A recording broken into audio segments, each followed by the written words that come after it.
All right, today we're going to talk about how to decorate our box. We went through the assembling process of how to assemble your box.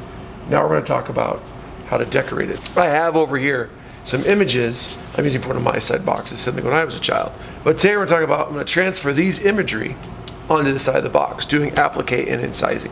Remember, we talked about it needs to be 50-50. So I'm going to carve this little silhouette of a basketball player in, add the ball and stuff on there with a slab, and I'll show you how to do that. First thing you're going to do on the side of the box here, so I'm going to put this off to the side, is I'm going to trace out my basketball player with tracing paper. So I'm just going to take it, I'm just drawing the little basketball player silhouette. Make sure you do draw this person on, really press down really hard so you have a nice drawn line onto the piece. So when you transfer it, it shows up. So I have my drawing transferred on there, and I'm ready to go with the first part. Bring in my box. Make sure I put it down, paper down. When I went on there, I'm gonna put it right about, I think, yeah, right about there is I'm gonna put it.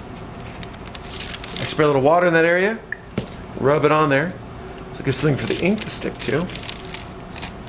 And I just take it, press it on there, peel it off,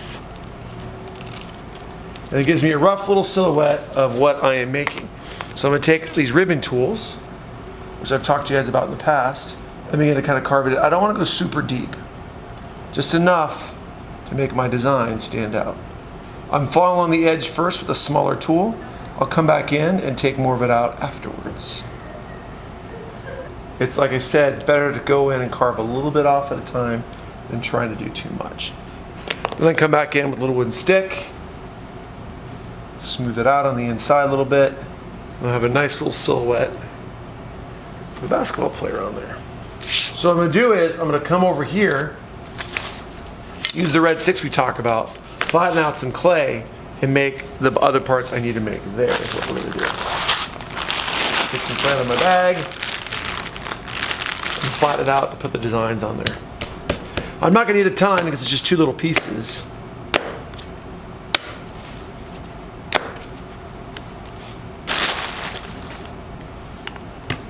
Just flatten it out.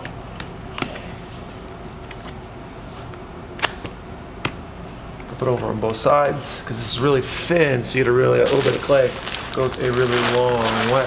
So now I have my two designs here.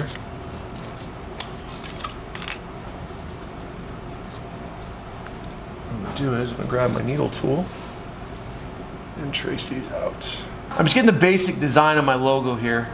I'm going to have to, once I put it on there, I'm going to add stuff to it. I'm not going to worry about the inside of it because I'll probably add that on, and I'll probably carve it in once I have it on there. Especially even with the lines of the basketball. I'm just getting the basic shape right now. That's what I'm doing. So I'm going to peel this off. Do the same thing with my basketball. Great thing about the clay is wet, so the paper will stick right to it. So it makes it really easy to make my template. I should have both of them. Why not? Take my extra clay, put it away. Now I'm going to add it to the side of my box. Grab my box here, and like I said, I'm going to add my son's logo, probably like right around there. Yep. I'll add the basketball. Maybe I'll add like half a basketball up here or something like that is what I'll kind of do. Got to play around with it a little bit and see. But first, let's get the son's logo attached onto here. So what I do is, it's the same on both sides. It doesn't matter what side I use, so I'll use this side first to score it. And right where I'm going to attach it, I score it as well. Take some slip to both areas. Press down on it.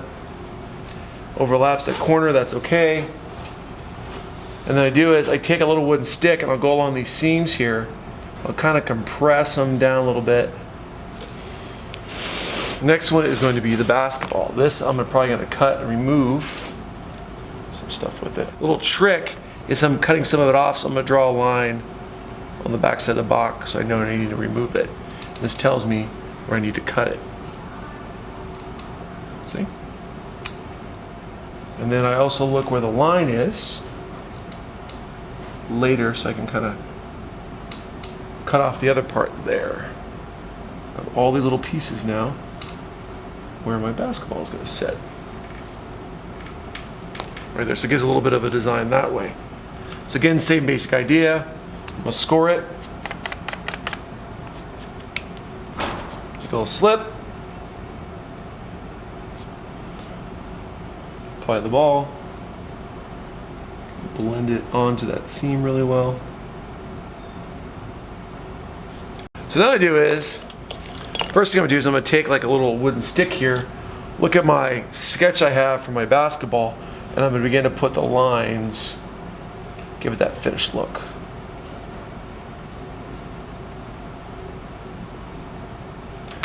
Now, some say, well, Aaron, am I done with that? Not really. I do gotta come back in here and press the lines in a little bit more detailed, so that way it stays really well on there. Also gives something for my slip oxide stain to kind of catch into when it holds onto it. There's a little basketball there. The next part is a little bit harder. It's going to be the Suns logo. I just do this a little bit. I take my logo I have on there. Take my needle tool. I'm going to poke a couple holes. And hopefully, pretty close. Play connect the dots. This gives me a rough idea. It's still not done here. All I do is I'll take a little ribbon tool again, and what I'll do is come in and press my logo in. This helps keep my design on there. Gives it kind of a look, a line, and kind of it's a good start. There's a lot more I could still do to it, but this will give you kind of an idea of what we're looking at for the box. Notice I have different layers on here. I've added different stuff. I still add some more stuff in the background, and everything else to kind of make it stand out a little bit more. It gives this idea of what we're talking about for your box design.